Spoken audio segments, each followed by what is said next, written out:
Hello, this is Ron Paul with your weekly update for December 29th. As another year draws to a close, there are some important transitions ahead for us.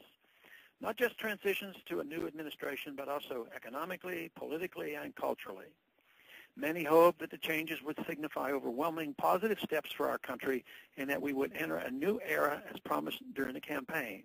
It would be nice for this to be true, but based on the continuity so far, I would not be surprised to see America stay on the same course of failed monetary and economic policies. The course has been set for several decades, and in reality, there is little the new administration could do to fix things without actually making them worse. But I expect them to try. The only real solutions involve allowing the market to liquidate the debt and malinvestment. The political reality is that this is not going to happen. Through the coming months and years, our nation will find itself at many crossroads as all manner of socialist, corporatist, protectionist, and nationalist initiatives will be thrown at the economy to see if anything will reflate it. Some of these so-called fixes will be enacted amidst much outcry, as with the $700 billion TARP bailout, which the public was right to oppose. About half of that money is gone without a trace, with no accountability, and the economy is no better off for it. Others, such as the proposed new $800 billion plus economic stimulus the new administration is already clamoring for, might have limited public support, as many will find the prospect of receiving a government check a little too tempting to object to. After all, Wall Street got a bailout. What about the little guy? Everything will be attempted by government in the short run to remedy the worsening situation, everything, that is, but freedom.